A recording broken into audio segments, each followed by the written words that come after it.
असणारा देव खरा काशीश्वेश्वर काशीतनं आला. 12 वर्ष वयात त्रिशूळ घेऊन सरळ शिंगणापूर गावाला महादेवाच्या देवळासमोर येऊन असणाऱ्या देवाची पूजा करून पाया पडल्यावर त्यांना सांगितलं की मला जागा इथं कुठतरी दिला पाहिजे. तेव्हा महादेवाने सांगितलं इथं तुला काय माझा जागा मिळणार नाही.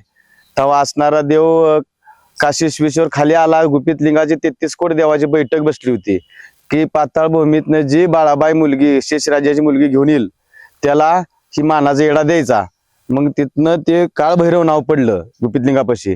तो गेला खाली असणाऱ्या राजा शेषाची मुलगी बाळाबाई घेऊन आलावर ती जोगायच्या आंब्याखाली तिथे 33 कोट देवानी भोजलिंगाचं काळभैरवाचं आणि असणाऱ्या हेच बाळाबाईचं नाव जोगबाई ठेवून त्यांचं लग्न लावलं.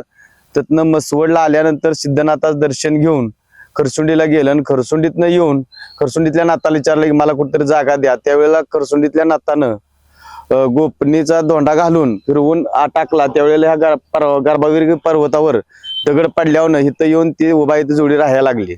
असं दिवस बरंच काढल्यानं वर बोळ्या शंकराला कोड पडले गेला. कोणतरी मानवीत गर्भागिरी पर्वतावर दोन कोणतरी आहे तिथे त्याने बघितलं पाहिजे कोण आहे तिथे. मग इथं 33 कोट देव येऊन त्यांनी विचारपूस केली बाबा तो कुठला काय. तर त्याने सांगितलं काशीचा मी काशीश्विनत आहे अशा नसा आलोया. मग ते देवाने सांगितलं की आम्हाला 12 24 वर्ष झाला अन्न आणि पाणी नाही, आम्हाला तू भोजन दिलं पाहिजे. मग 33 कोट देव आणि 56 कोट ऋषी असणाऱ्यानी सगळ्याशनी भोजन केलं. भोजन केल्यानंतर जाताना त्याने सांगितलं की तुम्ही मला वर्षातनं 1 महिना तरी माझ्याकडे ये पाहिजे. त्यावेळी त्यांनी वचन दिले की आम्ही श्रावणाच्या महिन्यात सगळे येऊ. मग आल्यानंतर त्या आल्याला कसं ओळखायचं तर प्रत्येक दगडाला लिंग फुटल आणि भोजन घातल्यामुळं मग देव भक्ताला पावायला लागला. भोजलिंगानं प्रत्येकाला प्रसिद्धी दिली. येणाऱ्या भक्ताला सगळ्याला सुख समाधान दिलं आणि देवाची असणारी भक्ती पाहून आज लांब लांब राज्यातले लोक येते ते कर्नाटक महाराष्ट्रातले. जर रविवारी फुल गर्दी राहते देवाच्या सेवेची. असणारे देव म्हणजे सोन्याच्या किमतीचा देव आहे. ह्याला प्रसिद्धी भरपूर आहे.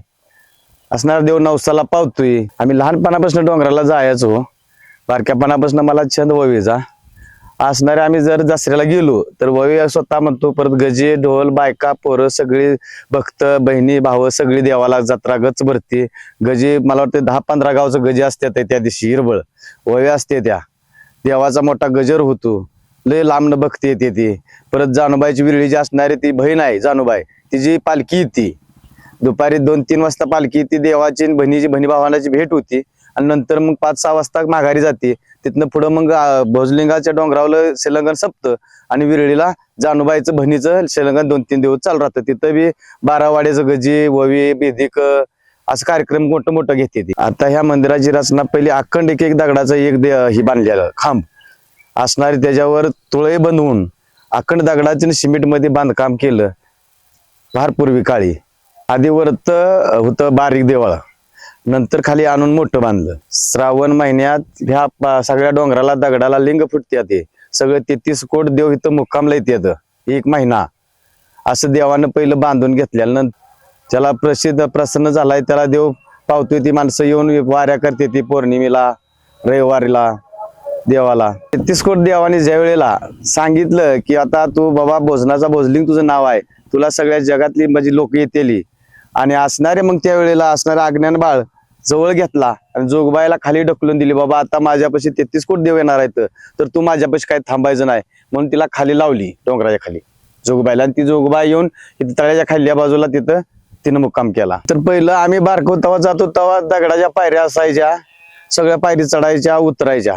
परमेश्वरानं परत नंतर नवीन रस्ता झाला. देव प्रसन्न झाला. भक्ताच्या सगळ्या ह्याच्यातनं लोकवर्गणीतनं रस्ता तयार झाला. सरकारी मग काय न मिळता भक्तांनी सगळ्यांनी कोणी काश्या पावत्या फाडून परत लाईट जाग्यावर गेली, पाणी गेली, फक्त देवाच्या भक्तीवर. जुन्या रस्त्याला जाताना सकाळचं उठायचं, पायात चप्पल नसायची. उठलं की पहिलं काट मोडत जायचं जोगबाईचं दर्शन घ्याय. तिथनं वर जायचं. तळ्यातनं वर गेलं की इसावा असायचा. ते इसाव्याला माघारी येताना लगोऱ्या करायच्या, लगोऱ्या पाडायच्या, बोर कार खात आपलं येत होतं. आता तसं काय नाही. आता नवीन रस्ता झालाय. देवानं चांगलं केलंय. सगळ्यांना जाग्यावर इथं बसते माणूस ते तिथं जाते. कसलाही माणूस जातोय. पहिलं म्हाताऱ्या वयस्कर माणसाला देवाची भेटच होत नव्हती.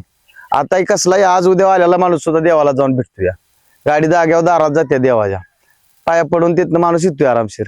लहान मूल जात. या देवाचं वैशिष्ट्य पहिल्यापासून असं आहे की लहानापासून मोठ्यापर्यंत देव म्हातारा बिन तरणा बी म्हणते. ते देव लहान बी होतोय मोठा बी होतोय म्हातारा बी होतोय असे 3 प्रकार देवाचा इथं. प्रसाद माने ऑफिशियल यांना फॉलो करा.